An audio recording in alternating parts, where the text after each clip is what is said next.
Udah ke beberapa bengkel mau buka baut knalpot, tidak ada yang mau, katanya keras banget, takutnya patah. Ya pasti patah. Nah ini sampai patah sama saya dibongkar. Karena apa? Karena saya mau benerin knalpotnya bocor, mau dilas karbit ya. Nah jadi patah dua-duanya. Sebelum saya bor kayak gini saya pakai lasan karena ada nongtot sedikit, tapi tetap nggak bakalan kuat guys. Nah jurus yang jitu yaitu dibor kayak gini guys. Nah patokan harga dengan memperbaiki baut knalpot ini, kita patok harga 100.000 guys, 2 biji.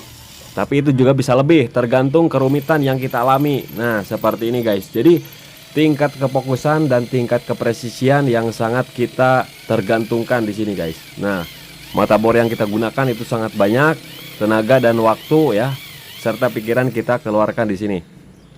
Soalnya melenceng dikit itu sangat berbahaya guys.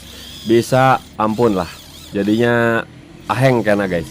Kalau misalkan miring, jadi yang kena nanti ancurannya ya nggak bakalan bener guys. Terkadang bisa menyebabkan kebocoran oli ya kalau terjadi miring. Nah dan beginilah prosesnya. Alhamdulillah dua-duanya ini bisa sepresisi mungkin, tidak melenceng kiri kanan ya. Karena yang kita ala itu bautnya. Dan ini derat, nggak kita recoil, nggak kita bos, tetap masih menggunakan derat bawahnya. Dan untuk proses pengeboran kita bertahap ya, dari mulai mata bor 2 mili, 2,5, kemudian 3 mili, 4,5 sampai dengan 5, 6, yang terakhir 7 mili guys. Kenapa saya bertahap? Karena saya meminimalisir kemiringan supaya tidak terjadi kemiringan. Kalau misalkan langsung kita hantam pakai bor gede, miring, itu udah nggak bisa diapa-apain guys. Kalau misalkan pakai bor kecil, miring, ya itu masih bisa diluruskan. Jadi seperti itu guys. Nah lihat tuh, ini yang terakhir guys. Nah yang terakhir ini nih pakai 7 mili. Nah yang tadi itu pakai 6 mili. Nah dan pastikan kita mengetahui baut lurusnya kemana, karena posisi knalpot ini miring, jadi jangan sampai dilurusin ya. Nah ini sudah guys, sudah tembus tuh, lihat. Nah sudah tembus, aman dan lurus ya.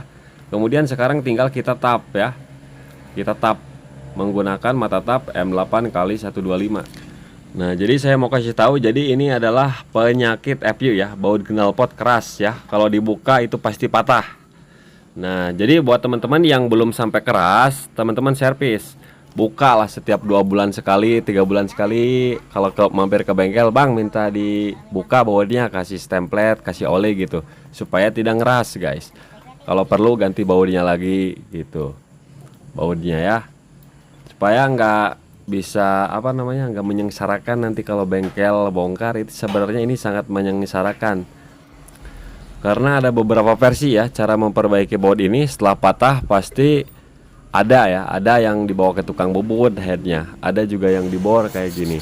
Kalau dilas-las ditumbuh, ada juga yang ditumbuh pakai baut. Tapi itu kadang kalau bongkar lagi patah lagi, jadi nggak bakalan awet kalau yang disambung gitu guys. Yang udah pasti ya kayak gini guys tuh, dua-duanya ini udah kita kerjakan. Semuanya center alami. Alhamdulillah guys, berkat kopi ya. Kalau nggak ngopi bisa melenceng guys. Nah semuanya sudah beres. Owner pun bahagia karena udah kemana-mana, pada nggak mau guys, karena mungkin ribet ya.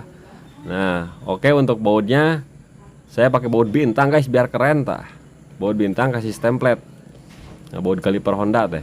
Wow mantap. Mau baut ditanam juga boleh.